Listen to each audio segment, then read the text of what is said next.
कहानी की शुरुआत होती है बड़े घर से, जहां आखिरकार अहाना वापस लौट आई है। और सबसे बड़ी बात यह है कि अब अर्जुन भी पूरी तरह अहाना का साथ देने लगा है। कल तक जो अर्जुन अहाना से तलाक लेने वाला था, आज वो उसका साया बनकर खड़ा है। घर की तीनों बहुएं ये देखकर खुशी से फूले नहीं समा रही कि अब अर्जुन भी इन्हीं की टीम में शामिल हो चुका है। लेकिन इस बात से पोल्टो, पिसी मुनी और चाची जी को बहुत बड़ा झटका लगा है। मगर वो अब कर भी क्या सकते हैं?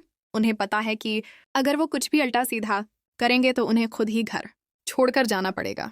इसलिए वो बस चुपचाप कड़वे घोंट पीकर अहाना का घर में वापस आना कबूल कर लेते हैं, चाहे अंदर ही अंदर जल भन रहे हों और किसी मौका की तलाश में हों। मगर दोस्तों, अहाना यहाँ नहीं रुकती। कहानी में असली सनसनी तब आती है जब शुरतो मामा ये बताते हैं कि अहाना ने जो सरकारी नौकरी के लिए इंटरव्यू दिया था, इसका रिजल्ट कल आने वाला है। ये खबर सुनते ही अहाना के चेहरे पर खुशी के साथ घबराहट भी आ जाती है। वो थोड़ी नरूस हो जाती है क्योंकि ये नौकरी उसके खुददारी की लड़ाई है। अहाना कहती है कि उसे नहीं लगता कि उसका सिलेक्शन होगा। एक तरफ अहाना खुदा से दुआ करती है, वहीं दूसरी तरफ पिसी मुनी और पोल्टो को लग रहा था कि अर्जुन और अहाना के झगड़े के वक्त अहाना ने इंटरव्यू दिया था तो जरूर इसका पेपर खराब हुआ होगा। पोल्टो बड़े आत्माद से पिसी मुनी के कान भर रहा था। इरे माँ, आप फिक्र न करें, इस अहाना की कोई नौकरी विक्री नहीं लगने वाली। इतना आसान थोड़ी होता है।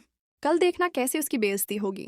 रात को दफ्तर से आकर अर्जुन भी अहाना को हौसला देता है और कहता है, अगर इस बार सिलेक्शन नहीं होगा तो अगली बार जरूर होगा। तुम बिल्कुल फिक्र मत करो। अगले दिन सूरज निकलता है। रिजल्ट आने में जब सिर्फ 1 घंटा रह जाता है तो घर का माहौल किसी क्रिकेट मैच के फाइनल जैसा हो जाता है। सब लोग हाल में जमा हो जाते हैं।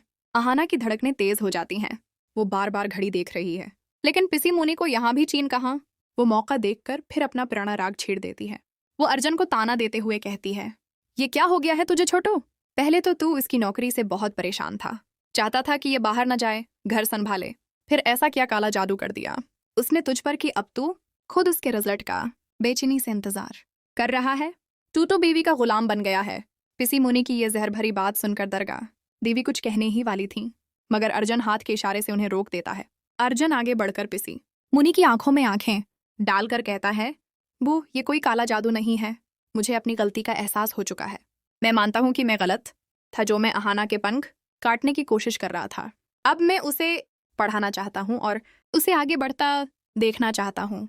उसकी जीत ही मेरी जीत है।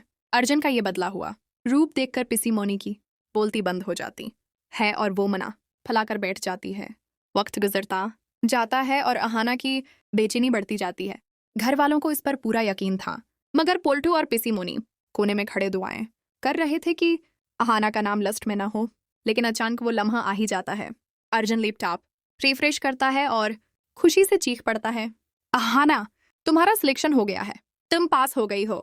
ये सुनते ही घर में खुशियों की लहर दौड़ जाती है।